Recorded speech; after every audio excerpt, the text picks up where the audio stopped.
The great hall of the Galactic Council shook with sound as alarms rang through the chamber.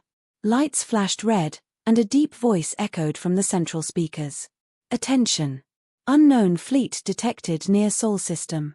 Estimated size, 1,000 warships. The words hit the council like a storm. Dozens of alien species shouted in panic. Holographic screens lit up, showing a massive fleet surrounding Earth's solar system. Ships larger than moons drifted into position, their weapons glowing with terrible light. At the center of the fleet stood the banner of the Zorath Dominion, one of the oldest and most feared empires in the galaxy. Their commander, Lord Vaker, appeared on the main screen. His body was covered in black armor, his eyes glowing yellow like burning suns. Council members, he growled, his voice like thunder, the nuisance of Earth ends today. For too long, humans have spread their noise across the stars. For too long, they have acted as if they belong among us. Today, the Dominion declares war on Earth. Their planet will burn. Their people will kneel or perish. Gasps filled the chamber. Many races nodded in approval, whispering that humans were too young, too reckless, too dangerous. Others looked uneasy, remembering stories of humanity's strange persistence. But one thing was certain, war had been declared. The Council expected chaos on Earth. They expected humans to cry out, to beg, to scatter their fleets in panic. The galaxy had seen this many times before. Young civilizations, when faced with overwhelming power, always collapsed in fear. But something strange happened. Earth did not respond with cries. No armies scrambled. No leaders screamed for mercy. The human representatives in the council chamber stood silently. Their faces were calm, almost cold. The galaxy leaned closer, waiting for anger, for pleading, for anything. But the humans said nothing. The silence spread like a shadow through the chamber. One alien minister whispered nervously, "Why are they so quiet? Do they not understand?" Lord Vaker laughed, his booming voice shaking the hall. "See. They are frozen in fear. The little Deathworlders have no courage left." His laughter was echoed by dozens of alien envoys, who joined in, mocking humanity. Across the galaxy, the broadcast spread. Billions of alien citizens tuned in to watch Earth's humiliation. Screens in spaceports and marketplaces showed the Zorath fleet surrounding the solar system. Commentators laughed, predicting Earth's quick fall. "They are fragile," one alien host sneered. "One strike, and they will collapse. They will beg within days," another said confidently. "Humans are children playing at war." The galaxy roared with laughter. But then, finally, Earth sent a message. It was not long. It was not a speech. It was not even a declaration. One word appeared on every screen. One word spoken in every tongue. "Proceed." The laughter stopped. The word echoed in the chamber, chilling even those who hated humanity. No anger. No fear. No panic. Just acceptance. Lord Vaker narrowed his glowing eyes. "Proceed. That is all you say?" The human envoy lifted his head. His eyes were steady, his voice calm. "You began this war, Commander. Proceed." Gasps spread through the room. Some aliens whispered in confusion. Others felt a weight they could not explain pressing against their chests. The laughter had ended. Outside the council chamber, rumors began to spread. Why had humans responded with such cold words? Were they hiding something? Was this courage or madness? Some whispered that Earth had secret allies. Others feared the humans had weapons never shown before. But the most unsettling thought of all came from an old counselor of the Serathi, a species that had lived for tens of thousands of years. He leaned toward his neighbor and whispered softly, "I have seen this look before. It is not the silence of fear. It is the silence of those who have already decided what must be done." The words sent a shiver down his neighbor's spine. Lord Vaker slammed his clawed hand against his throne. "Enough games. The humans hide their terror behind empty words. We will crush them and make the galaxy watch."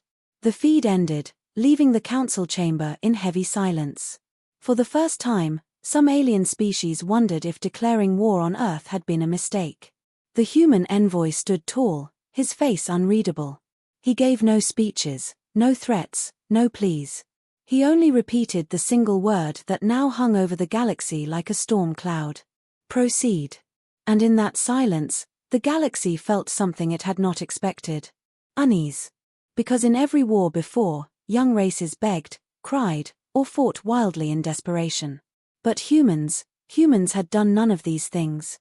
They had simply waited. And the galaxy began to wonder, what were they waiting for? The galaxy watched in silence as the Zorath Dominion prepared to launch its attack. Their fleet stretched across the edge of Earth's solar system like a wall of steel and fire. Over 1,000 warships, battle cruisers, dreadnoughts, carriers blocked every escape route. The sight was terrifying. Commentators across alien worlds spoke with certainty. This is the end of humanity. They are only a young species, barely a few centuries in space. They cannot resist a force like this. On a mining world in the Kelvar system, alien workers laughed. On the trade stations near Orion, merchants placed bets on how many days Earth would last. On the capital worlds of rival empires, leaders smiled quietly, happy to see a potential threat erased before it could grow. The galaxy expected Earth to beg for peace. But no such words came. Instead, Earth remained silent. The humans had sent only one word: proceed. Inside the flagship of the Zorath fleet, Commander Lord Vaker paced across his war chamber. Around him, holograms of the solar system floated in the air. Earth glowed in the center, small and fragile. Begin the bombardment, Vaker ordered. His voice carried cold satisfaction. Target their moon first. Break their spirit before we shatter their world. The Zorath fleet moved into formation. Giant cannons, each capable of cracking asteroids, charged with burning energy. The galaxy held its breath as the countdown began. 10, 9, 8. In the council chamber, alien delegates whispered to each other. Some smiled cruelly, waiting to see the humans cry. Others shifted nervously, still disturbed by Earth's silence. 3, 2, 1. The Zorath fleet fired. 1,000 beams of searing plasma shot across space, converging on Earth's moon. The light was so bright, it was seen from across the system. The galaxy cheered. The first strike had been made. But then, something happened. The beams never reached the moon. Instead, they hit nothing. They simply vanished, dissolving into empty space as if they had passed through a mirror. No explosion. No impact. Just silence. The galaxy froze. Lord Vaker roared. What is this? Fire again. His fleet obeyed. A second wave of fire, even stronger than the first, tore across the system. Again, the weapons aimed for the moon. Again, the galaxy waited for destruction. And again, the beams vanished. The moon stood untouched. Confusion spread through the council chamber. Ministers demanded answers. Commentators stuttered on live broadcasts. Impossible, their moon, it cannot just absorb the fire. On distant worlds, civilians leaned closer to their screens. A chill passed through billions of beings. The human envoy in the council chamber finally spoke. His voice was calm, almost bored. Didn't you hear us? He said softly. Proceed. Whispers raced across the galaxy. What had happened? Did humans have shielding technology no one else knew about? Did the moon hide weapons? Was it all a trick? Theories filled the air. None made sense. On his flagship, Vaker's anger turned to unease. He slammed a clawed fist against the control table. Enough games. Send in the assault fleet. Deploy carriers. Land troops on their world. We will crush them face to face. The massive fleet split. Carriers released thousands of smaller ships, swarming toward Earth like a cloud of steel insects. Troop transports moved into formation, ready to land armies on human soil. Alien commentators cheered again, trying to cover their nervousness. The humans cannot stop this. Shields or no shields, they cannot fight a ground invasion. But once again, the galaxy was wrong. As the invasion fleets crossed into Earth's orbit, something shifted. The quiet planet below stirred. On every continent, giant structures rose from hidden bases. Towers that had been disguised as mountains, bunkers buried beneath oceans, silos hidden in deserts all began to open. And from within them, ships emerged. Not fragile transports. Not tiny patrol craft. Warships. Sleek, black vessels rose from Earth's surface, engines glowing with energy unknown to alien science. They moved in perfect formation, silent and deadly. The galaxy gasped. Earth had a fleet. Not hundreds. Not thousands. But enough. And these ships were different. Their hulls shimmered like shadows. Their weapons pulsed with a strange, quiet light. They did not roar. They did not boast. They simply rose, ready. In the council chamber, the alien ministers shouted in disbelief. Impossible. Earth has no shipyards large enough to build this. How long have they been hiding this? Another demanded. The human envoy remained silent, his eyes fixed on the holographic display. Lord Vaker snarled. Primitive tricks. Their ships are nothing compared to ours. Crush them. The Zorath fleet surged forward, weapons blazing. Plasma fire rained toward the black human ships. And this time, the humans moved.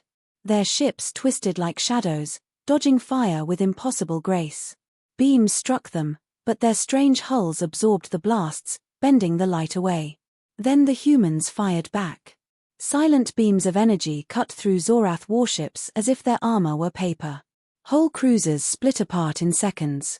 Fighters exploded in silent bursts of flame. The galaxy gasped. The battle over Earth burned across the skies.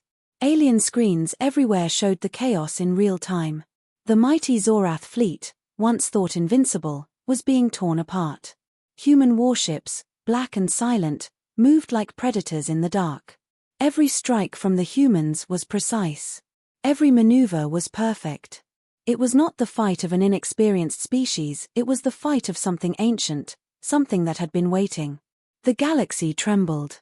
In the council chamber, the ministers shouted over each other. This is impossible. Humanity cannot have technology greater than ours. They are children. Barely 5 centuries in space.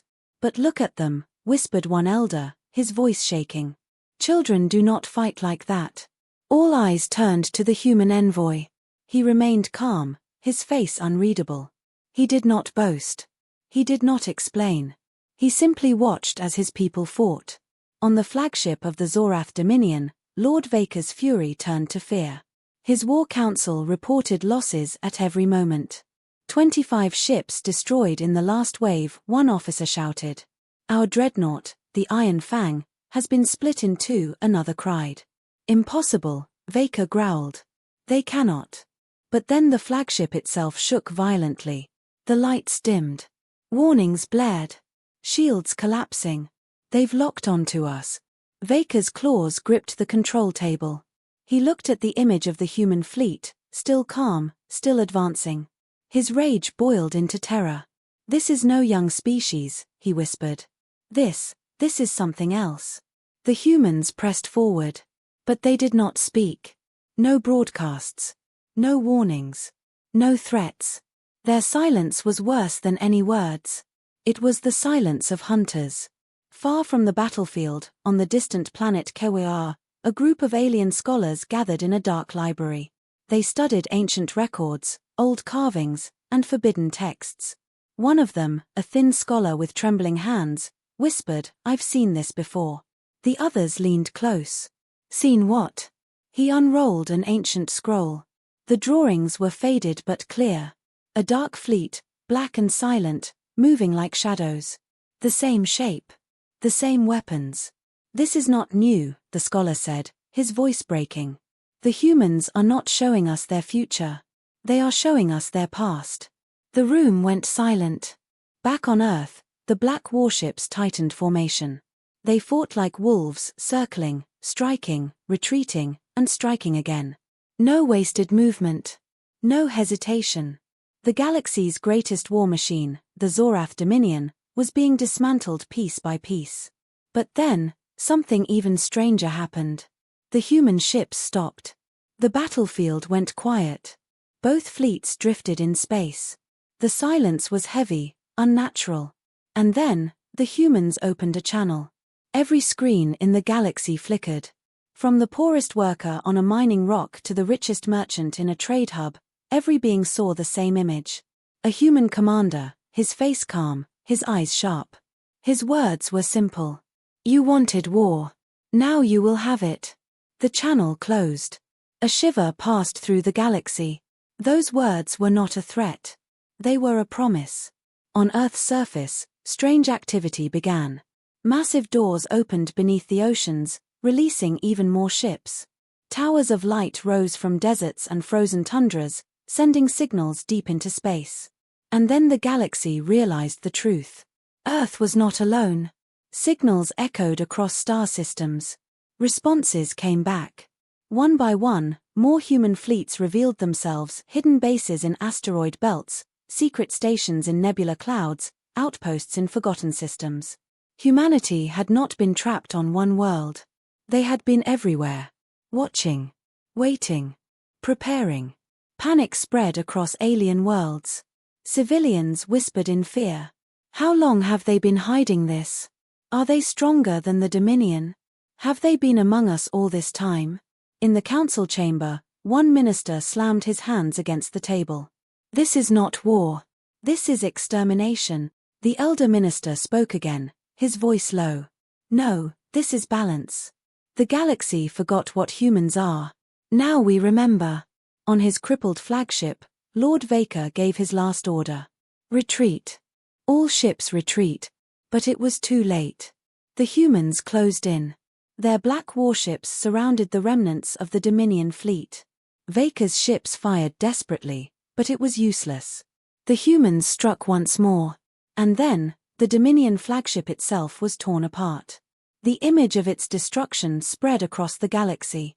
The mighty Dominion, feared for centuries, humiliated in a single battle. But Earth did not celebrate. No cheers. No songs. No joy. The humans remained silent. Their fleet drifted in orbit, watching, waiting. It was as if they were sending a message. This is only the beginning. On distant worlds, young aliens cried. Their parents held them close, whispering lies to keep them calm. On trade hubs, merchants closed their shops, afraid of the new order.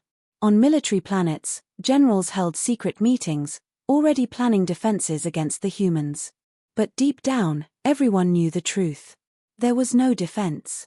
In the council chamber, the human envoy finally stood. He looked around at the silent ministers, their faces pale with fear. He smiled, not cruelly, but knowingly. You thought you could erase us, he said softly. But humanity is not so easily erased. And then he walked out, leaving the chamber in silence. The galaxy understood now. The war was not about Earth's survival. The war was about the galaxy's future. And humanity was about to right it. The galaxy had seen wars before. Empires had risen and fallen. Fleets had clashed, planets had burned. But nothing compared to what had just happened over Earth. The destruction of the Zorath Dominion's fleet was not just a defeat. It was a message. A message that humanity was not what everyone thought. Across alien worlds, fear spread like fire. On the trade station Yulkesh, merchants whispered in crowded halls. Did you see it? The Dominion's ships, gone, like toys in a storm. They were supposed to be unstoppable. Unstoppable against us, another hissed. But not against the humans. In the mining colonies of Drathis, workers paused their drills, staring at flickering screens. If they can destroy the Dominion, what chance do we have? One muttered. In the frozen cities of Talvor, children played war games no longer as Zorath soldiers, but as humans. Their parents pulled them inside quickly, afraid of even the games. The galaxy had a new shadow. In the great council chamber, silence hung heavy. For the first time in centuries, no one dared speak above a whisper. Finally, Minister Yora of the Zelith Alliance slammed her hand on the table. We must unite against them. If humanity is allowed to rise unchecked, they will rule us all. Others nodded nervously. Yes, yes. We cannot wait for them to strike again. But the elder minister, the one who had spoken of balance, shook his head slowly. You do not understand. The humans did not rise unchecked. They rose in silence. They have been among us for longer than we knew. They are not expanding. They are awakening. The chamber went cold. On Earth itself, the oceans boiled with motion. Massive structures lifted from the depths, taller than mountains, gleaming with strange light. In deserts, towers unfolded, releasing storms of energy into space. Hidden bases on moons and asteroids suddenly came alive, their weapons locking into position. The humans were no longer hiding. They were revealing. Lord Vaker's broken fleet limped back to the Dominion's homeworld. Out of 200 ships, fewer than 30 survived. The sight of them arriving in ruins sent waves of panic through the Dominion's people. The once proud empire trembled. In his throne chamber, Vaker roared in anger. They humiliated us. They shamed us before the galaxy. His advisors bowed their heads, none daring to speak. We will rebuild, Vaker snarled. We will gather allies. The humans think themselves hunters.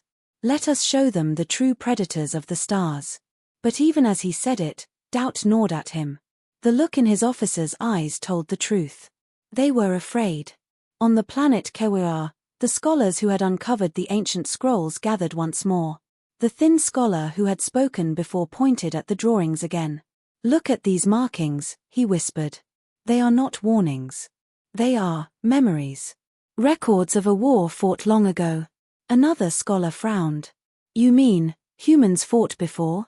Against who? The thin one hesitated. Then he said what none dared speak. Against us. The room fell silent. Meanwhile, the human fleets began to move.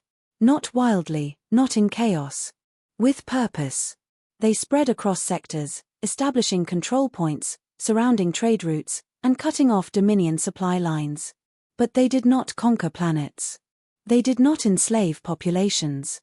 They simply watched. Waiting. This unnerved the galaxy even more than war. Armies could be fought. Dictators could be overthrown. But this silence, this patience, it was unbearable. On the Council worlds, debates turned to fear and then to desperation. Some argued for peace. Send envoys. Show them we are not enemies. Others demanded war. Strike now. Destroy their hidden fleets before they spread further. But a small, secret group whispered a different idea. What if, one minister said, leaning close so only the others could hear, we find their weakness? Every empire has one. Every predator has a blind spot. The others listened, their fear slowly turning into dangerous ambition. Back on Earth, deep within a command bunker, human leaders watched the galaxy's reaction. Screens showed protests, riots, secret military build-ups, and desperate council debates. One commander, his face grim, spoke. They will not sit still. Already, spies move against us. Armies gather. They will strike. Another replied calmly, let them. We have waited centuries. We are ready. The room was silent. Then the first commander asked the question that burned across the galaxy. Why now? Why reveal ourselves now? The reply came like stone. Because they forgot. And it is time they remembered. Far away, on the Council's border world of Letha, a strange thing happened. A massive human warship appeared in orbit without warning. Its black hull reflected no light. Its weapons were visible, glowing faintly with restrained power. The people of Letha panicked. Armies scrambled, sirens wailed. But the warship did not fire. Instead, it released a single pod. The pod landed in the capital square. From it emerged a human envoy. Calm. Silent. He spoke only once. Choose wisely. The galaxy is shifting. Then he returned to his ship, which vanished into the stars. That message spread faster than any fleet. Some worlds saw it as a warning. Others as an invitation. And a few, as a chance. The galaxy trembled. Because now, it was no longer about the Dominion versus Earth. It was about who would survive in the age of humanity. The galaxy was divided. Some feared humanity.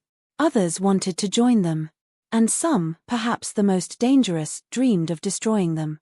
In the hidden chambers of the Galactic Council, the most secret meeting in centuries took place. The chamber was dark. No guards. No scribes. Only 12 figures sat around a glowing table. Minister Yora of the Zelith Alliance broke the silence first. Her voice was sharp. We cannot wait any longer. The humans are spreading their fleets like a net across the stars. Soon, it will be too late to stop them. An insectoid warlord from the Krati Confederacy slammed his claws on the table. You speak of fear, but I see opportunity. If we unite, if we strike hard enough, even humans can bleed. The elder minister, the one who had warned of balance, sat silently. But his eyes glowed with unease. He had seen something the others refused to understand. Still, the secret council continued. Plans of sabotage, whispers of assassination, even forbidden weapons were discussed. At last, they agreed on one thing. They would form the Shadow Accord, an alliance of those willing to risk everything to end humanity's rise. Far from politics, on a shadowed moon in the Dominion's territory, a group of engineers worked in silence. Their task was forbidden. Dangerous.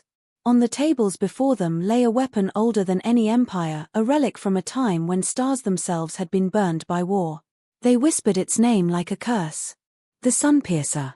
A device meant to collapse entire stars into firestorms.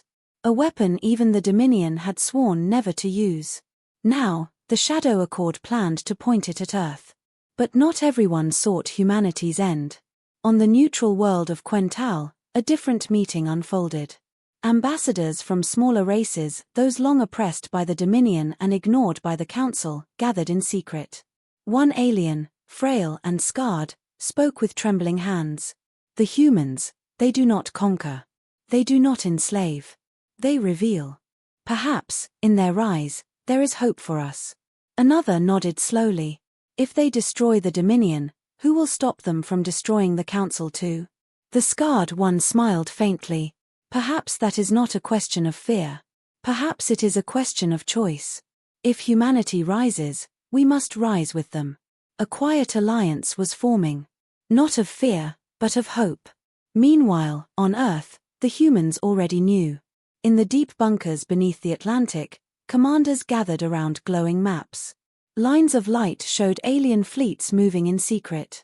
Blinking signals marked spies traveling through human space. One commander pointed at the map. The Council forms shadows. They are building something. We don't yet know what. The Supreme Commander, her face calm but her eyes burning, answered, "Let them. Every move they make reveals their fear. Fear is a weapon. We will use it." In the Dominion's capital, Lord Vaker stood before his people. His armor was scarred, his voice furious. "We were humiliated once. Never again," he roared. "The humans are not gods. They are flesh. They bleed. And soon, we will make them bleed across the stars." His people cheered, but behind the noise was fear. They had seen the destruction of their fleets. They had seen what humans could do. And in the quiet halls of his palace, even Vaker felt doubt gnawing inside him. In the great archives of Kewar, the scholars kept digging. They found more fragments of the old scrolls, more forgotten records. One piece chilled them more than all the rest. It spoke of a time long ago, when humans had fought the galaxy once before. The scroll read, "They rose in fire. They fell in silence." But their silence was not death. It was waiting. The scholars stared at one another, pale and shaking. The humans were not new. They were returning. Then, the first act of the Shadow Accord began. A fleet of raiders struck suddenly at one of Earth's outposts on the asteroid belt. Explosions ripped through the black sky. But when the raiders landed, they did not find helpless miners. They found waiting soldiers. Humans in black armor, their weapons glowing with strange energy. The raiders fought, but within minutes they were crushed. Only one survivor escaped, fleeing back to the Accord with a single, terrifying message. They knew. They were ready for us. Back on Earth, the Supreme Commander watched the battle footage. She allowed herself the faintest smile. "They think shadows can hide them," she said softly. "But the night belongs to us." Still, the Shadow Accord moved forward. On the Forbidden Moon, the engineers made progress on the Sunpiercer. On Council worlds, spies searched for human weaknesses. And on Dominion ships, Whispers grew louder. Perhaps we should surrender. Perhaps we should serve them. The galaxy was fracturing. Not into war, but into something more dangerous.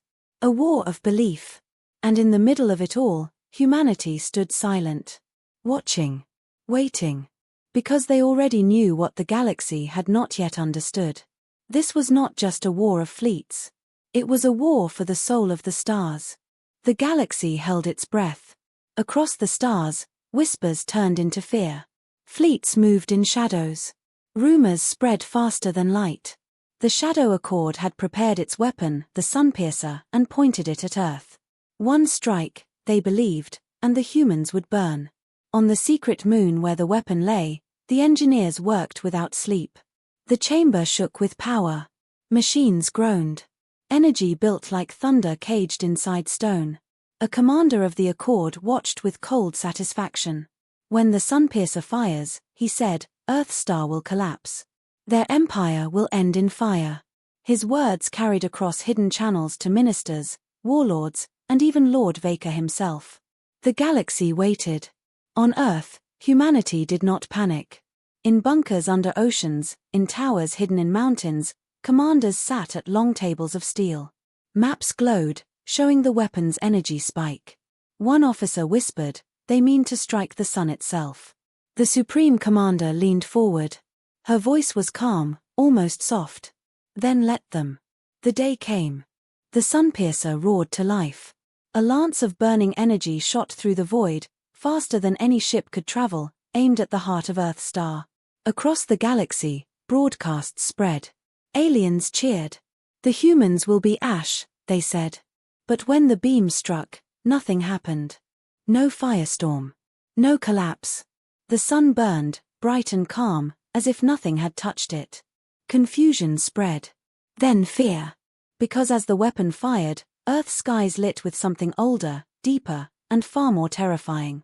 From behind the sun, a shadow moved. At first, it seemed like a planet-sized station. Then larger still. A ship. A ship so vast it dwarfed moons, its black hull glowing faintly with ancient lines. It moved slowly, silently, like a predator waking from sleep. The broadcasts stuttered. Alien voices trembled. "Impossible, what is that?" The humans answered at last. Their message was simple. "The Sol Bastion is awake." The galaxy reeled. The Sol Bastion was not new. It was old. Very old. Built when humanity had first walked among the stars, long before the Dominion, long before the Council. A fortress ship, hidden behind the sun, cloaked by technology no alien had ever imagined. And now, after centuries of silence, it had returned. The Shadow Accord's commanders screamed in panic. Fire again. Fire with everything. The Sunpiercer blazed once more. Its beam struck the great ship. The Sol Bastion did not move. Its black hull shimmered and the beam vanished, swallowed like water into sand. Then the Bastion answered. A single pulse of blue light rippled from its hull. Not an attack, just a warning. But every alien ship within 100 systems went dark. Engines silent. Weapons dead. Fleets stranded in the void. Panic spread like fire. On the Dominion's throne world, Lord Vader fell to his knees. What have they hidden, all this time? On the Council, ministers whispered in terror. If they had this, what else lies beneath their silence? The galaxy understood now. The humans had never been afraid. They had been patient. Back on Earth, the Supreme Commander watched the stars with steady eyes. Around her, generals waited for orders. At last, she spoke. "Transmit this message to the galaxy. All channels." The message was short. Clear. "We do not seek your end. We do not seek your chains. But strike at us again, and you will see what lies beyond the Bastion. Choose your path." The galaxy trembled. Some races cheered. For the first time, hope burned in their hearts. Humanity was not conqueror, they were shield. Others sank into despair. If humans could build such weapons, if they could wait centuries in silence, then no resistance mattered. And for the Shadow Accord, fear turned to ashes. Their secret weapon had been nothing but a spark before a storm. In the archives of HFY, the scholars added one final line to the scrolls of prophecy. The silence of man is not weakness. It is the silence before the thunder. And so the galaxy changed forever. The dominion crumbled from within. The council bent under its own fear. The smaller races looked to Earth, some in fear, some in hope. But humanity remained as they had always been. Silent. Watching. Because they knew the truth. The war was never about ships or weapons. It was about patience. It was about who could wait longest in the dark. And in that game, humanity had already won. The galaxy had called humans primitive, weak, a nuisance. But now, with the Soul Bastion awake, with shadows burning away before their silence, the galaxy understood the truth at last. The humans had never been the prey. They had always been the hunters.